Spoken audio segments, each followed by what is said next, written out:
TV West nehinda ni kutangira program y'Obuhingi Noburiisa. Omuhereza ndi Ivan Tusiime.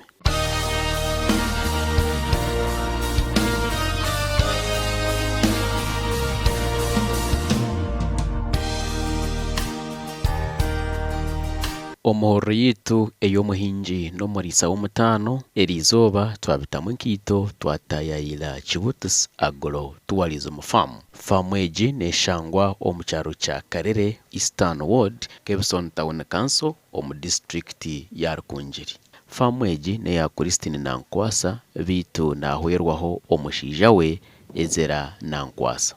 Christine akabanza kuri sente ezokutambura zirikwerisa konka omwaka gw'2020 akasharamu yarekora omurimo gwe oguyabire nakora nokwe kutandika farm eya zero grazing. Mbandize kwenda kumanya o Christine arikureberera enteze kandoko nokwe arikushobora. Nibanyita Christine Nankwatsa omukyara wa Nankwatsa Ezra n'enzarwa yakunu omwanya ogumwijamu bagweta Karere Eastern Ward Kebson Town Council mu Rukungiri. Ninkora farming and niyo ningeza kukora agro-tourism farming. Ebindi akore bibase kuganyirwa abataka banje nangwa n'abandi abarije kubasa kubyegeraho. So nyineho ente, nyineho embuzi, nyineho entama, nangwa no kuhinga. Mosere nituhinga tibyo kuguza ntubugaburira ente ninga amatungo agutwine kandi tugaruka nito turyaho. Kusharamu kuri sente waza kwetegeza kwiho mukasheshe tinkome ngo warwo mu kitanda watambura wasesha ryo tino cyo watera omunda obano yendo butakwenda omuntu natekwa kurya natekwa kunywa. So ekintu cyo kurya ni part of life, ni part of life. So omuntu wazo mu kintu cyo kurya eshaha yona no tekwa kurya ningo mbirwa we ngwetaka kurya.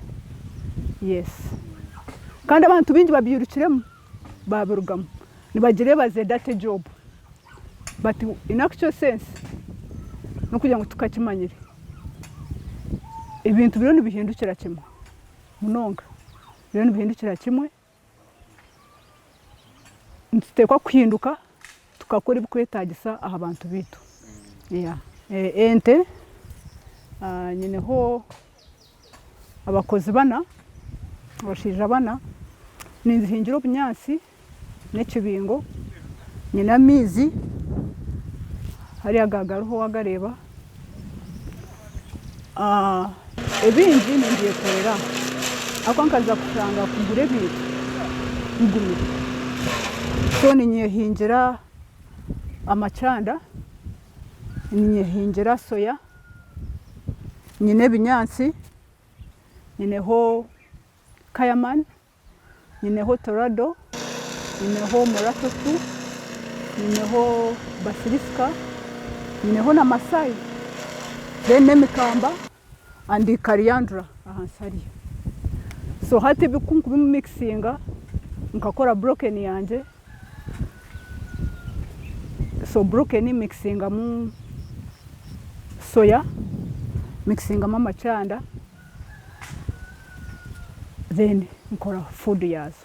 Ninkora he at the same time ninkora na silage kugira ngo nekintu kya burijo waza kureba ati nkora silage banka mpango ninkora buke buke kurugira emere inkuba nyineho that moment eri mature. So moras ni nteka mu bioking abo kwa morasio netwara 21 days and above kutandika kugabura worukubi, but bioking within 4 days it is good to go no basa kugabura. So narga murumo kandi mu centenary bank na resigning That was 2020. After 1 week hazamu lockdown ya COVID. So kwize mu lockdown twena twasiba n'abana twijaha.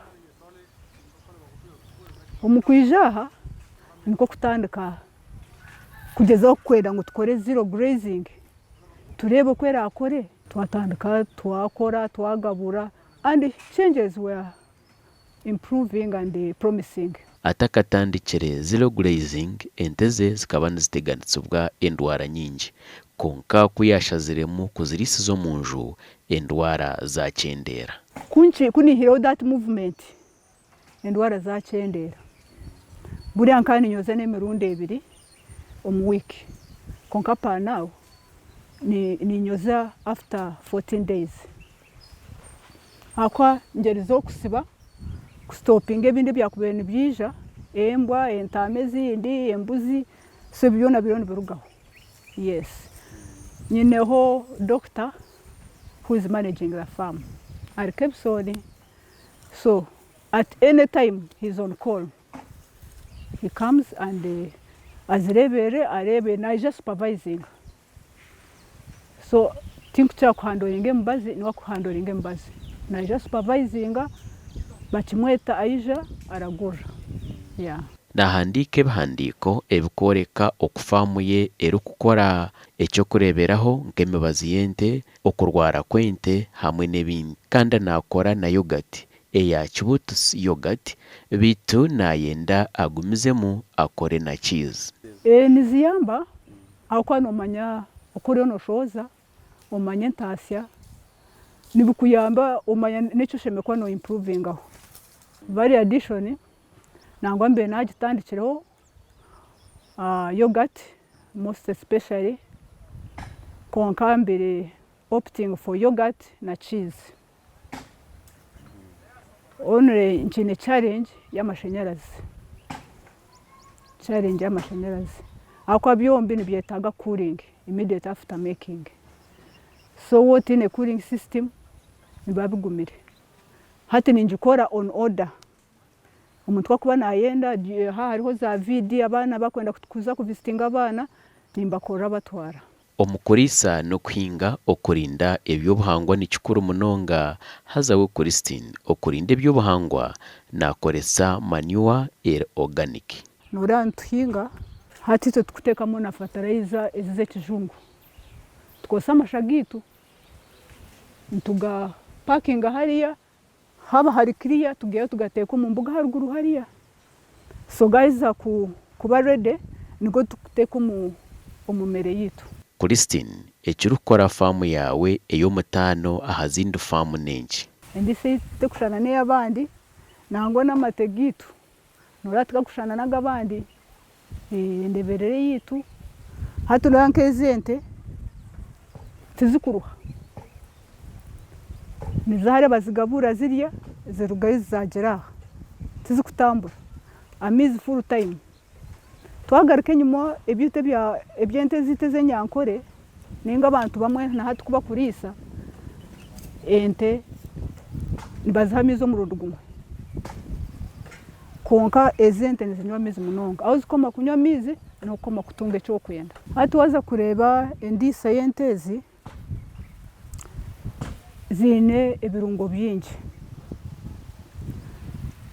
hariya nakoreka types z'ebinyansi zona ezitwaza kugambaho inyumaho ezitwine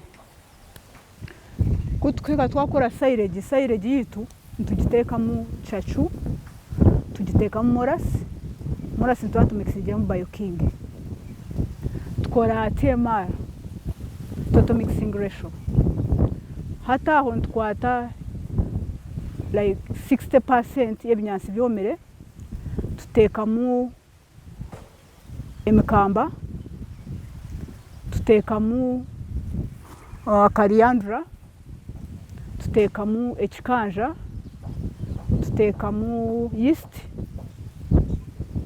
and bioking to mixinga tubiteka mu drum. So tukuzirisa silage tukarisa TMR tukateka ikibingo tukateka ebinyansi abinji tuba kubukora enambe mpango tekukora ekyo.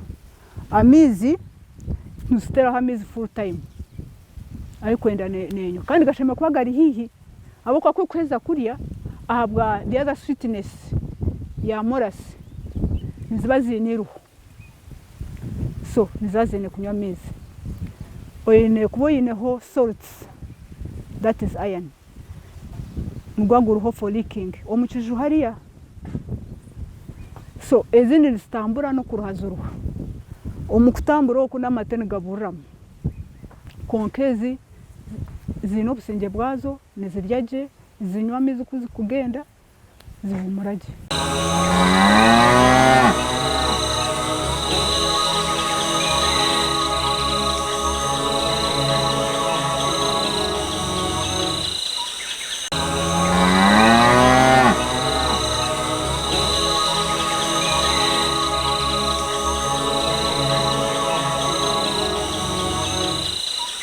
Oburugo bw'amizi omufamu egi akagatimba kuruga hansi dero yagatambuza kwetorora famu ye. Tukagatimba twatekaho sola, so sola nega pumpinga to the tank, omutanka garugayo by gravity, so full time ntwatwineho amizi. It is handy tukora twena n'abana baba bariho mbuhumuro buri omwe nayo na assignment yegicyasheme kuba nakora n'omwami kwa kuba ariho na taking over, so twena tukora ze family venture kandi nkareba ngu abana bine nabo kukizamu abo kuba eyitukuza ahead notakumanya what will happen next, so buri omwe asheme kuba nakora kandi basheme kuba nibamanya bakamanya obuhangwa bakamanya oburugo bwitu eyitwarugire bitwakuriremu no kugira ngo hati ibintu bene bihinduka endisa ya kare tiyo ya hati ereke ryo kutambura mayiro sha mushanju zinywa amizi ninga 8 dakika 5 bayihayo omwazo bakama zirekeraho konka ndebire it's totally different. Ntukora hamwe twena n'abakoza nangwa nyine abakozi b'injaha noshanga hina bakora Misiri hina bakora mu famaha, so oreba ngu nacyo hino kukiganyira abantu abatuze abari umwanya ogwo. Orukura famu egi ni Christine hazanka mukuru wa famu muburize emirimo eyarukora kandi oku nokwe agarukiremu. In charge hati ninye kuba ndyaha omwami nariho once in a while konka full time ninye ndyaha, so nokukyera mukatandika kukama abakutwara amate bakagatwara tukatandika kukirininga bamwe bani bakirininga abandi babani ba processing food ebyo kugaburira ente bayishayi ibiri ziba zatahire muzatandikire kurya shayitanaho niziba nizishohora tugaruka tukirininga abandi babani ba processing ebindi biraribwo after lunch, so bayisha mwenda tubantukama twaheza kama tuzifeedinga. Aine akakoryo ko kuri sente zamara kukamwa ecyari kugira ngo nikirwanisa oburwire bw'amabere. Eki natandikire that system yo kufeedinga after milking no kwehara mastitis, hati ko kwakoza kujikama amabere ngagari open ekija yija nkaha yazaja nkoko kuzirebaho eyihamo burwire konka twe kurugamo kurya okakwata biri ebinyanse binakoreka TMR okazigabura kugira ngo zino umutima gwo kubukunda zikamuzirya ezi kuza kushohora kuza kunywa amizi. It is after like an hour amabere ngagaye kinjire so kicyendezaho no burwire. Okuguza amate obwire obu nagaguza omutawuna kanso ya Kebsoni kandi buri zoba nakamarita eziri hagati yigana kuza aharita igana 20. Hati koko nakugambira ntinemu inyo program yanje niya variation konka pa now hino kugatwara aine Derek Kebsoni, so naijage yakira agatwara konka nawe nakimanya my long term program niyo kora value addition. So konka amate nibaganywa konka chipure hati waza kurebe ebintu bitukora byona niba biri so cheap, so none yetaga kukora ekindi, but with time don't planning how we can do value addition. It is 110 to 20 liters. Liter per now ejiha 800, abandi bari 700. Konka nacho norea buri kimwe cyona na wano utandike kintu noyine kutekamo kuko nakugira nti nibwo tutandikire uya injecting in konka neza kugira ngo buza kwikatayimu oshange nazo zonka ebiziro nizikora byona nizemarira.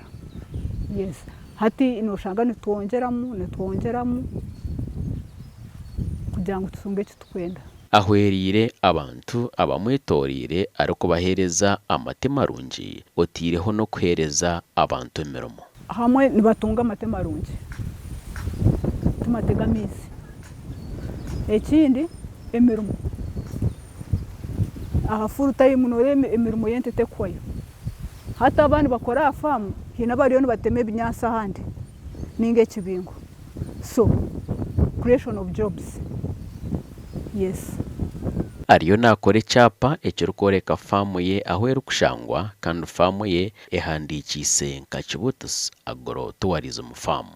Farm access baba bageze n'imihanda yaho tebonireje nayo it's part of challenge konka it is in process kugira ngo tuteke icyapa kimwe kirarugerwa bigangura kikushoma kunu ne kiraruge kahenge kikweja kiti akwa banora bashazeho ruguto oraruge kahenge. Yes, Famu yanyu registered. Yeah, twagereje stenga ha district Kibutus Agro Tourism. Nagira ngo kizobu ekero kumuteganisa munonga no kubura abakozi hamwe na government okushanga etakutamane mingi omubariisa aha kutunga ente ndungi ez'omutindo. Obuzibu bwo munonga ni manpower egumira abantu bakwenda kora a big number bakwenda kora, so hata yinkureba ebingi twine kukozesa machines ezituwe takagire munonga n'amashanyazi tuwe tutagine, so shange ibintu byingi no yetaga kuraninga okosa machine nangwa nkati ni ben empire tractor kurugambara kwija kutuyamba okuhinga then bakagumisa bakongesereza iri kuburamo, so niyo nkurebera big challenge. Another challenge hato mu kuhindura breed AI kuno jangu tinyine numi breeding tukutunga quality, so ti and the government ninjira teka kitire mu mani mingi kugira ngo batuhe that chance. Baba kuzayo ne bagenda on their own bagure byaba basikira ninge bakumanya ngo akatari nikaza kutwara kunkoza kweshango shanga echo kwetenga utakine kiba expensive kugira ngo kikore nko muntu uze kureta nkamizago. Yes, aha ninkosa sora ni hydroter ho ninkosa sora bakagire kakuriya wana urga hishomero uruguru a church kuno tubarashyikireyo, so lighting ndikosa sora for security and home use, just sora. Nahabura abantu abine emirimo ngo bagume bagezeho bagire icyo batandika gukora kwenda ngo embera kwera hinduke babe bine endijo ntasya. Ate kinko advising abantu abakutureba hati ninga abantu abakiriye umurimo yo kukozesebwa nanye kandi yo mukozesebwa tugenda tuzo mu mirimo egyo tugiye munonga konka bikikubwire oyetaga kutaha okitaha ushanga otine cyaro okiruho konka abana bato ninga abakina amani go gukora okabeno ija ogiye kiwayikorera kandi abantu ekindebire munonga nibatina zero grazing konka tegumire nko kuba kugitekateka just no kugiplaningira ukagira good management ukagira good breed aho nubasa kutambura ibintu bitambure waiza kumanya icyo kwetaga ukakiplaninga je icyo kora ni cyiza kandi tushemeye kwantu planinga kugira ngo kiwa tandika obase kukikora mpaka amuhero ko kujya ntati nani ndi sente nkiyamamate ntakaguza ro shemeye kuba ni nga processing kakakora mu value addition